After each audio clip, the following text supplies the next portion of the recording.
نحمدہ و نصلی علی رسولہ الکریم۔ ننگے سر نماز پڑھنا کیسا ہے، اس حوالے سے چند باتیں ذہن نشین فرما لے کہ ننگے سر نماز پڑھنے کے بارے میں 3 باتیں ہیں، 3 اقوال ہیں۔ پہلا یہ کہ اگر یہ ننگے سر نماز پڑھنا سستی اور کاہلی کی وجہ سے ہو کہ ٹوپی موجود ہے لیکن سستی اور کاہلی کی وجہ سے نہیں پہن سکتا، یا ٹوپی تھوڑی دور ہے، ادھر پڑی ہے، نہیں اٹھا سکتا، ویسے ہی ننگے سر نماز پڑھ لی، تو ایسی حالت میں نماز پڑھنا یہ مکروہ ہے۔ اس سے نماز کا وہ اجر و ثواب نہیں ملے گا جو اجر و ثواب پگڑی یا ٹوپی پہننے میں ادا ہوگا، تو اس حالت میں نماز کا اجر و ثواب کم ہو جائے گا، کیونکہ اس میں کراہت آ جائے گی، اور کراہت کی وجہ سے ہر وہ عبادت اس کا ثواب کم ہو جاتا ہے۔ دوسرا قول یہ ہے کہ اگر یہ ننگے سر نماز پڑھنا یہ عاجزی اور انکساری کی وجہ سے ہو کہ اللہ کے حضور اپنی عاجزی دکھانا، اپنی انکساری دکھانا، پھر تو اس میں کوئی کراہت نہیں ہے، پھر اس طرح ننگے سر نماز پڑھنا جائز ہے، اس میں کوئی بات نہیں ہے۔ تیسری بات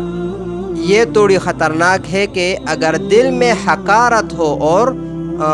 ذلت محسوس ہو کہ یار یہ ٹوپی پہننا یہ مجھے پسند نہیں ہے، یا یہ ٹوپی مثال کے طور پر کچھ نازیبا خیالات اس کے دل میں آتے ہو کہ یہ تو وہ لوگ پہنتے ہیں، یا مجھے نفرت ہے ٹوپی سے، یا یہ ٹوپی پہننا، یہ پگڑی پہننا مجھے بالکل پسند نہیں، اس طرح کی نفرت دل میں ہو، یا کوئی اس کو حقارت کی نگاہ سے دیکھا جائے پگڑی یا ٹوپی کو، تو یہ شاعر اسلام ہے، اور اس کی حقارت اور اس کی نفرت اور اس کی بے عزتی کرنا، تو علماء فرماتے ہیں کہ اگر اس وجہ سے ٹوپی نہیں پہنتا یہ شخص، تو ایسی حالت میں پھر اس شخص کے کفر میں کیا ہے، کفر کا خطرہ ہے اس شخص میں، کہ یہ اس فعل سے، اس خیال سے اور اس نفرت کی وجہ سے اس کو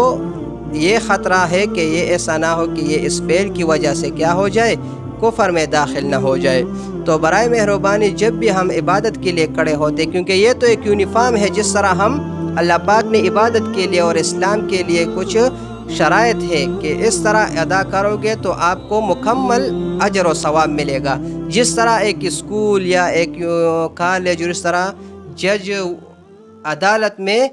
ایک وکیل اپنے جج کے سامنے بغیر یونیفارم کے کھڑا نہیں ہو سکتا، ایک سٹوڈنٹ اپنے اسکول اور اپنے ادارے یا اسی طرح آفس میں کوئی جاب کرتا ہو، اس کے کچھ شرائط ہو یونیفارم وغیرہ،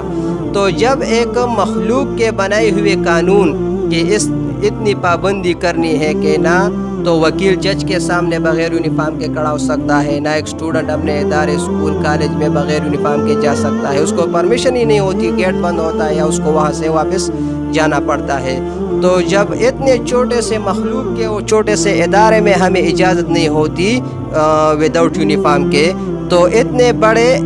اللہ کے سامنے جب ہم کھڑے ہوتے ہیں تو ان کے سامنے پھر ہمیں بھی اپنا پراپر یونیفارم میں ہونا چاہیے، تاکہ ہم اتنے بڑے عبادت کو ادا کرتے ہیں تاکہ ہم اچھے طریقے سے ادا کریں، اس طریقے سے ادا کریں جس طریقے سے اللہ نے ہمیں بتایا ہے کہ میرے سامنے جب کھڑے ہو تو اس یونیفارم میں کھڑے ہو، اس طریقے سے کھڑے ہو، تب آپ کو کامیابی ملے گی، تب آپ کی عبادت میرے ہاں مقبول ہوگی۔ لیکن اگر ہم اللہ ہی کے سامنے کھڑے ہو، اللہ ہی کی عبادت کے لیے کھڑے ہو اور اللہ ہی کی رضا کے لیے کھڑے ہو، اور پھر بھی اللہ کے حکم کو توڑ کر اس کی نافرمانی میں اور اس کے حکم کے خلاف کھڑے ہوں گے، تو بجائے اس کے کہ ہمیں اس کا اجر و ثواب ملے گا، تو ہم عبادت بھی کریں گے اور اللہ کی ناراضگی بھی ہم حاصل کریں گے، تو یہ بہت بڑا نقصان ہوگا کہ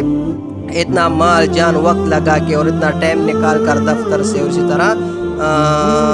کام کاج سے آ کر، اور ہر جگہ میں ہم نماز کے لیے 10-15 منٹ نکال لیتے ہیں، تو ہمیں چاہیے کہ پھر پراپر طریقے سے اپنے یونیفارم کو بھی صحیح کر لے، اور اسی طرح ہر چیز کا لحاظ رکھ کر، کیونکہ ہم نے وقت نکالا ہے، نماز پڑھتے ہیں، اللہ کے سامنے حاضر ہوتے ہیں، تو کہ پھر ہونا یہ چاہیے کہ ہماری حاضری پھر اللہ کے ہیں مقبول بھی ہو۔ تو انشاءاللہ اگر ہم اس بات کا خیال رکھیں گے تو انشاءاللہ ہماری عبادت اللہ کے ہاں ضرور مقبول ہوگی۔ اللہ پاک عمل کرنے کی توفیق